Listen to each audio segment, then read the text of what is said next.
Hello students, welcome again to this channel, English on your fingertips. In our last chapter we were studying non-finite verb. Non-finite verbs are of three kinds. First, participle, second, infinitive, and third, gerund. In last chapter we completed our participle. And today we are going to study second kind of non-finite verb, infinitive verb, and then gerund. So let us see what is infinitive. Infinitive verb is 2 plus verb. 2 plus verb is known as infinitive verb. Infinitive verbs are of four kinds: simple, infinitive, active,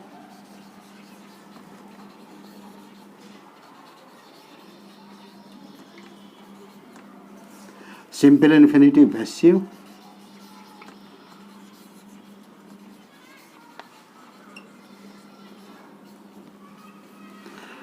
perfect infinitive,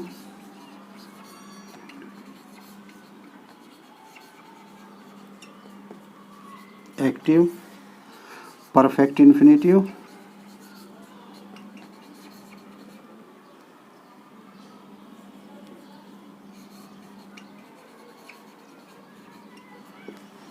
passive, gerundial infinitive.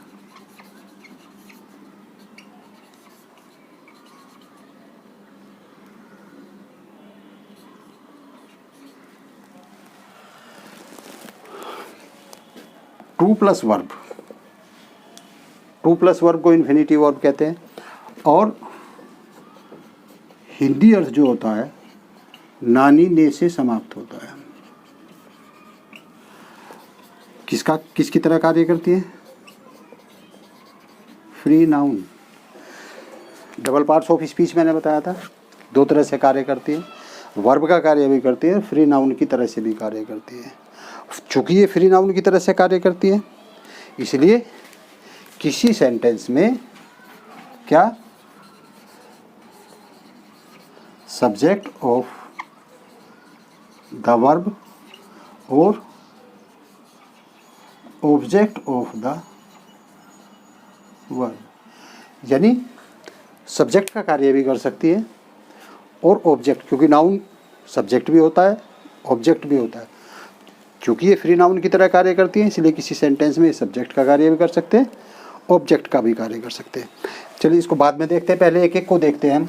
Simple infinitive active. जो simple infinitive active होती है वो क्या होती है, एक एक को देखते हैं।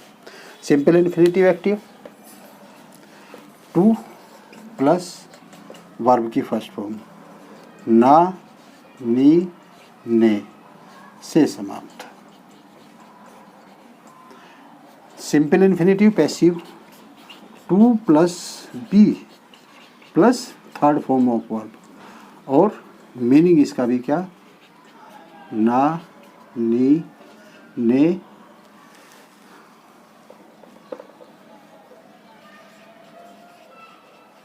के लिए। जो परफेक्ट इन्फिनिटिव होती है वो 2 plus have plus third form, same meaning होगा।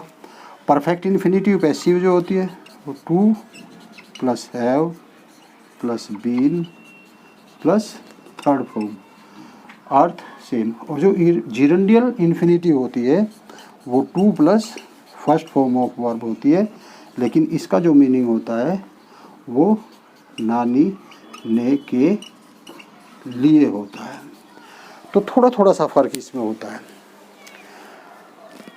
सबसे ज़्यादा जो यूज़ की जाती है वो सिंपल इन्फिनिटिव एक्टिव की जाती है, इसका सबसे ज़्यादा यूज़ होता है। ये जो फॉर्म होती है ये रेयरली यूज़ होती है, ज़्यादा यूज़ नहीं होती। सबसे ज़्यादा जो यूज़ होती है वो सिंपल इन्फिनिटिव एक्टिव होती है। यूज़ कहाँ किया जाता है इसका? जो सिंपल इन्फिनिटिव एक्टिव होती है इसका यूज़ अक्सर वहाँ किया जाता है जहाँ हम किसी कार्य को करने का पर्पज शो करते हैं। जब तक हमारे पास कोई पर्पज नहीं होता संभवतः हम कोई कार्य नहीं करते। किसी ना किसी कार्य को करने का कोई पर्पज होता है। जब भी हमें किसी कार्य का पर्पज बताना होता है तब हम इन्फिनेटिव वर्ब का यूज़ करते हैं। एग्जाम्पल देखते हैं। I went to school. अब ये एक्शन है। आई वेंट टू स्कूल, मैं स्कूल गया। और इस एक्शन का पर्पज क्या है? I went to school to study. This is purpose. ये एक्शन और ये इसका purpose.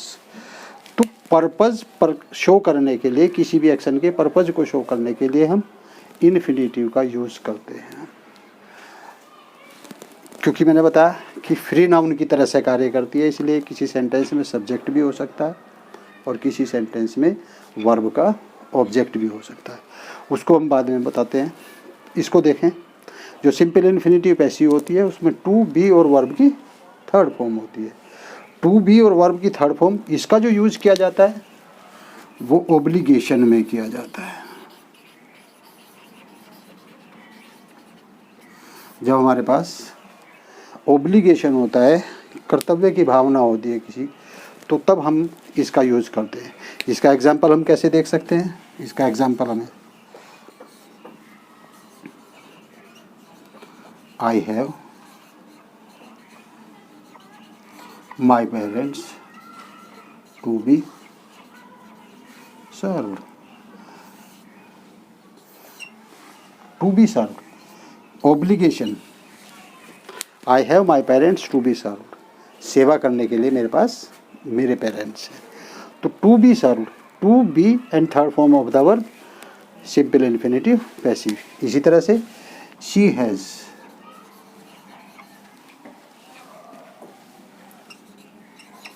A daughter to be educated. To be educated, शिक्षित करने के लिए। शी हैज़ ए डॉटर, और उसका क्या ऑब्लिगेशन है? To be educated. तो to be and third form of the verb simple infinitive passive, and simple infinitive passive often used where sense of obligation is given in the sentence. Then perfect infinitive. Perfect infinitive is to plus have plus third form of the verb, and most probably perfect infinitive verb is used when an action has been finished, an action has been completed, but effected another action of the sentence. यानी एक कार्य पूरा होकर के या समाप्त होकर के दूसरी वर्ब पर अपना प्रभाव दिखा रहा है। तो ऐसी कंडीशन में हम किसको यूज़ करते हैं? परफेक्ट इन्फिनेटिव का यूज किया जाता है। एक कार्य पूरा हो चुका है, एक कार्य पूरा हो चुका है, और जो कार्य पूरा हुआ है या समाप्त हुआ है, परफेक्ट का मतलब संपूर्ण। एक कार्य पूरा हुआ है या समाप्त हुआ है, और वो पूरा या समाप्त कार्य जो है वो दूसरे कार्य को प्रभावित कर रहा है। ये इसकी भी दो फॉर्म है, परफेक्ट इन्फिनेटिव एक्टिव, यानी जब सेंटेंस एक्टिव की सेंस में दिया होता है तब हम किसका यूज़ करते हैं? परफेक्ट इन्फिनेटिव एक्टिव का यूज़ करते हैं। और यदि सेंटेंस वही सेंटेंस पैसिव मोड में दिया गया हो तब हम परफेक्ट इन्फिनेटिव की पैसिव फॉर्म का यूज़ करते हैं। और जो पैसिव फॉर्म होती है to plus have plus been plus third form of the verb. देखो इसका एक example, he was very happy.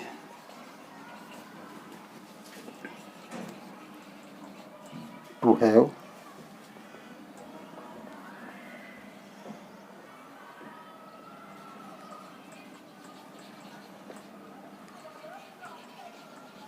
won the match. अब he was very happy. This action has been finished. Perfect. To have won the match. उसने match जीत लिया। इस action के perfect होने का, कंप्लीट होने का, फिनिश होने का इफेक्ट यहाँ दिखाई दे रहा है। He was happy. Why he was happy? Because he has won the match, because this action has been completed, ये पूरा हो चुका है। He has won the match, so he was happy. He was happy to have won the match. अब यहाँ match जीत लेने पर, match जीतने पर वह बहुत खुश था। अब वह बहुत खुश था क्योंकि ये कार्य पहले पूरा हो चुका है। ये जो सेंटेंस है, चूंकि ये सेंटेंस एक्टिव वॉइस में दिया हुआ है, तो एक्टिव वॉइस में दिया होने के कारण हमने परफेक्ट इन्फिनिटिव की एक्टिव फॉर्म का यूज़ किया। और यही सेंटेंस यदि पैसिव फॉर्म में दिया हो, पैसिव मोड में दिया हो, तो उस कंडीशन में हम इसकी पैसिव फॉर्म का यूज़ करते हैं। देखिए इसी को हम कैसे कह सकते हैं। He was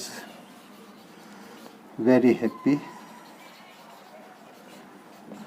to have been selected in the team। अब this action to have been selected in the team India, this action has been finished, but selection करने वाला कोई और था और खुश कौन हो रहा है? इस एक्शन के पूरा होने का प्रभाव यहाँ दिखाई दे रहा है। He was very happy to have been selected in the team India। अब ये पैसिव फॉर्म में हमने क्यों यूज़ किए? क्योंकि ये एक्शन किसी, देखिए यहाँ he was very happy to have won the match. कौन हैप्पी था? ही। मैच किसने जीता? ही ने। तो वही काम करने वाला है एक्टिव फॉर्म में, एक्टिव मोड में दिया हुआ है सेंटेंस, तो हमने परफेक्ट इन्फिनिटिव की एक्टिव वॉइस का यूज़ किया है। और इस दूसरे सेंटेंस में जो एक्शन, जो वर्ब, जो कार्य पूरा हुआ है या समाप्त हुआ है, उसका प्रभाव यहाँ पड़ रहा है। लेकिन जो दूसरा कार्य पूरा हुआ है, समाप्त हुआ है, ये पैसिव मोड में, क्योंकि सिलेक्शन करने वाला कोई और था। सिलेक्शन किसका किया गया? ही का, लेकिन सिलेक्शन करने वाला कोई और था। और जब किसी वर्ब को करने वाला कोई और होता है तो उसको हम पैसिव फॉर्म का, तो इसको पैसिव फॉर्म में से लेके he was very happy to have been selected in the team. तो यहाँ जो सेंटेंस है वो पैसिव मोड में दिया है, इसलिए हमने परफेक्ट इन्फिनिटिव की पैसिव फॉर्म का। तो परफेक्ट इन्फिनिटिव जब किसी कार्य के, किसी एक एक्शन के पूरा होने का प्रभाव उसी सेंटेंस की दूसरी वर्ब पर पड़ रहा होता है, तो हम परफेक्ट इन्फिनिटिव का यूज़ करते हैं। परफेक्ट इन्फिनिटिव में भी यदि परफेक्ट इन्फिनिटिव दिया गया सेंटेंस एक्टिव मोड में होता है, तो हम परफेक्ट इन्फिनिटिव की एक्टिव वॉइस का यूज़ करते हैं, एक्टिव फॉर्म का यूज़ करते हैं। और जब दिया हुआ एक्शन पैसिव मोड में होता है, तो हम परफेक्ट इन्फिनिटिव की पैसिव फॉर्म का यूज़ करते हैं। और लास्ट जो है हमारी, वो होती है जिरंडियल इन्फिनिटिव। जो जिरंडियल इन्फिनिटिव होती है वो सेम होती है किसके? सिंपल इन्फिनिटिव एक्टिव की। डिफरेंस सिर्फ क्या है? डिफरेंस सिर्फ ये होता है कि इसका हिंदी अर्थ ना, नी, ने, के लिए होता है। तो gerundial infinitive to plus first form of verb, और ना, नी, ने, के लिए। Example,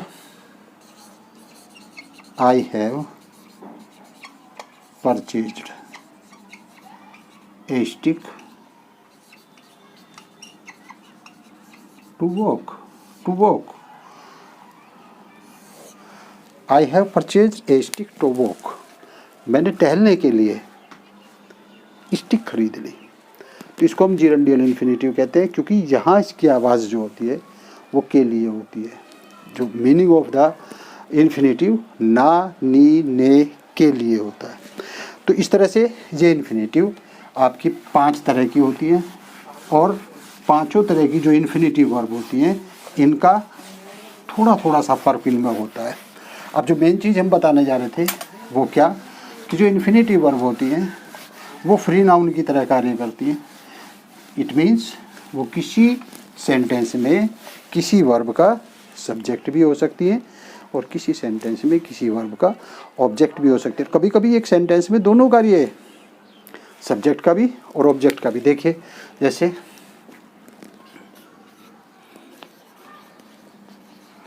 to sing a song is not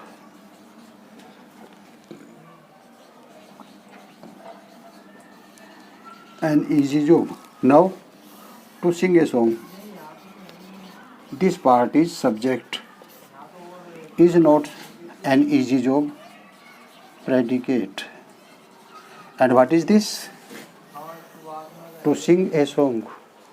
To sing a song is infinitive verb. Sing, first form of the verb, and to. To plus first form of the verb is known as infinitive. In this sentence, infinitive is working or acting as subject of the verb. इसी sentence को हम कैसे लिख सकते हैं? It is not an easy job to sing a song. Now, subject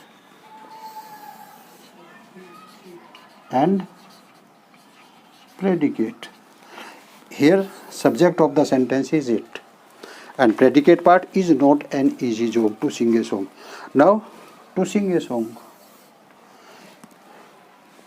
it is not an easy job, is verb, not an easy job, and this part to sing a song. To sing a song is complement of the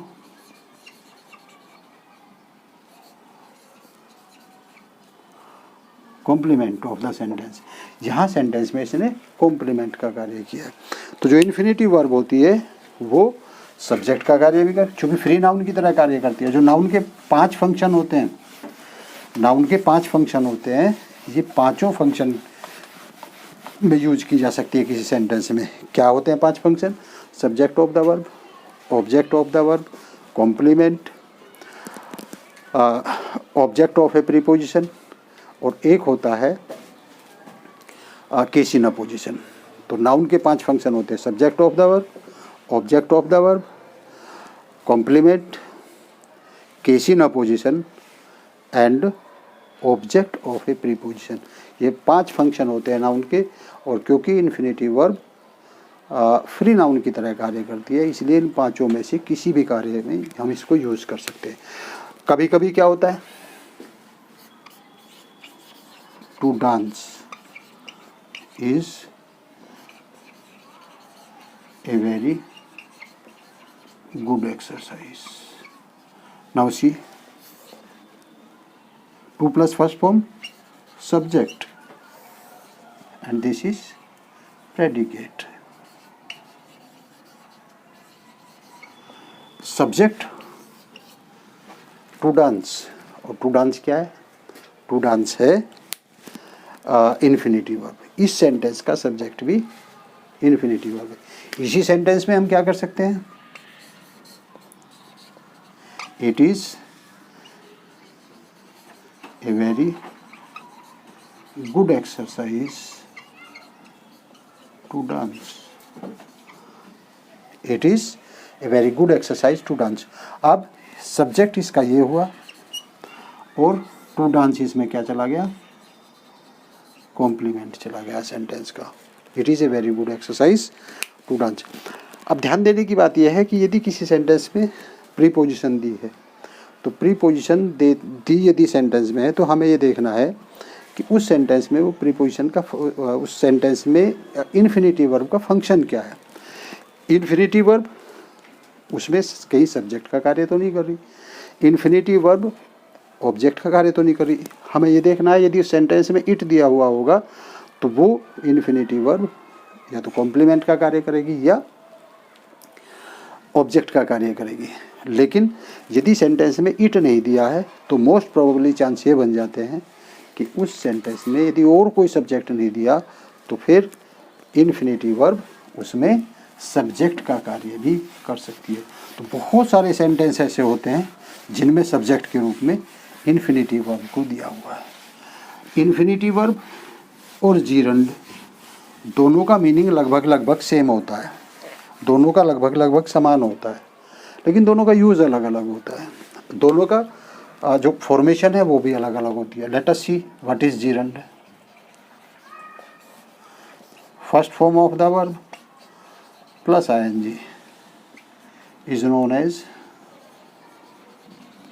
gerund. Same present participle भी था, present participle भी verb की first form of the verb, उसमें यदि हमने ING जोड़ दी तो वो प्रेजेंट पार्टिसिपल। तो डिफरेंस क्या रहा, प्रेजेंट पार्टिसिपल का अर्थ होता हुआ, हुई, हुए से समाप्त होता है, लेकिन जीरंड का जो अर्थ होता है हिंदी अर्थ वो ना, नी, ने से समाप्त होता है। इट मीन्स जो जीरंड होता है वो मीनिंग में इन्फिनिटिव वर्ब के इक्वल होता है। इन्फिनिटिव वर्ब का अर्थ भी नानी ने से समाप्त होता है और जीरंड का अर्थ भी नानी ने से समाप्त होता है। एग्जाम्पल, ईट, और यदि हम इसमें आईएनजी जोड़ देते हैं तब क्या हो जाता है, ईटिंग। अब सी, यदि हमने ईटिंग कहा खाते हुए, तो क्या हुआ, ये प्रेजेंट पार्टिसिपल। और यदि हुआ इसका अर्थ खाना, तब क्या हुआ, तब हुआ ये जीरंड। दोनों एग्जाम्पल देखें।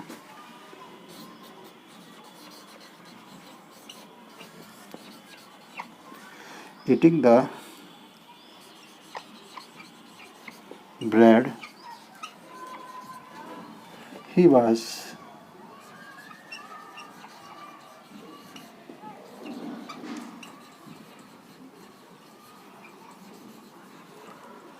reading the newspaper।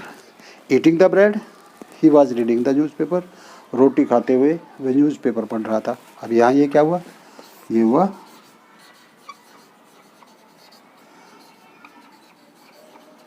Present participle.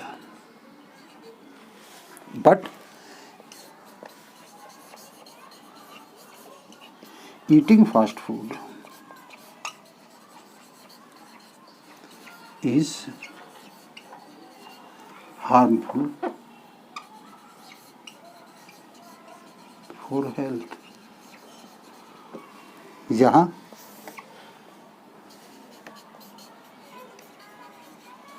Fast food खाना, यहाँ क्या था, ब्रेड खाते हुए प्रेजेंट पार्टिसिपल, फास्ट फूड खाना, यहाँ क्या हुआ, जीरंड।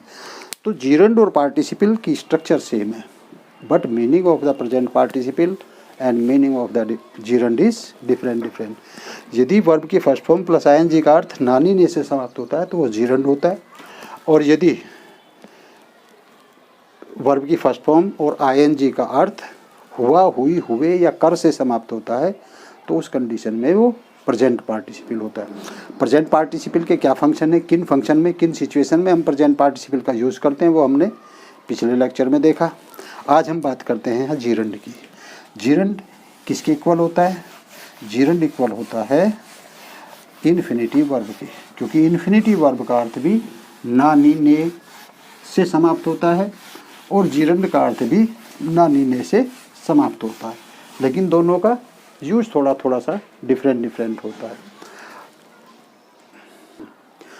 जीरंड का प्रयोग, चूंकि ये भी फ्री नाउन की तरह कार्य करती है, तो क्या हो सकता है, सब्जेक्ट हो सकता है, ऑब्जेक्ट हो सकता है। देखिए, चलिए इसको देखते हैं। हमने यही देखा था, dancing is a good hobby। Here gerund, first form of the verb plus ing, and this part is subject of the verb and this part is predicate। कभी कभी सेंटेंस में दोनों पार्ट ये हो जाते हैं। देखिए, जैसे seeing is believing, seeing subject, is verb, believing complement. यानी सेंटेंस के दोनों पार्ट ही, ये भी जीरंड हुआ और ये भी जीरंड हुआ। डिफरेंस क्या है? जो प्रेजेंट पार्टी जो इन्फिनिटिव वर्ब होती है, इन्फिनिटिव वर्ब का हम यूज़ करते हैं पर्पज़ के लिए, और जो जीरंड का यूज़ करते हैं वो दूसरे वे में होता है, विदाउट पर्पज़। एक सेंटेंस से हम दोनों को देखते हैं। आई स्टॉप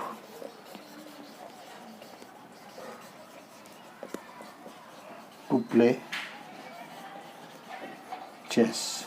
आई स्टॉप्ड, ये एक्शन है, और इस एक्शन का पर्पज़ क्या है? इस एक्शन का पर्पज़ है टू प्ले। यानी क्यों रुका मैं क्यों रुका? चेस खेलने के लिए। लेकिन यदि हम इसकी बजाय जीरंड का यूज़ कर देते हैं इसी सेंटेंस में, तब क्या हो जाएगा? I stopped playing chess. अब देखिए इस सेंटेंस का अर्थ क्या हुआ? मैंने चेस खेलना छोड़ दिया। तो इसी सेंटेंस में जब हमने इन्फिनिटिव वर्ब का यूज़ किया, चूँकि इन्फिनिटिव वर्ब का यूज़ किया जाता है जहाँ पर्पज़ होता है, तो हम पर्पज़ के लिए इन्फिनिटिव यूज़ क्या करते हैं? तो इस सेंटेंस का अर्थ होता है I stopped to play chess, मैं चेस खेलने के लिए रुका। मीन्स रुकने का पर्पज़ था कि मुझे चेस खेलना है।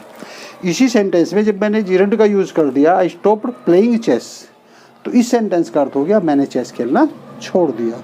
तो इन्फिनिटिव वर्ब और जीरंड दोनों का मीनिंग सेम होता है, लेकिन दोनों का यूज़ डिफरेंट होता है। और डिटेल स्टडीज़ की जब सिंथेसिस टॉपिक हम कराएंगे उसमें देखेंगे। यहाँ थोड़ा सा आपको केवल रीऑर्डरिंग के पर्पज़ से मुझे बताना था कि सब्जेक्ट के रूप में, ऑब्जेक्ट के रूप में, कॉम्प्लीमेंट के रूप में कई बार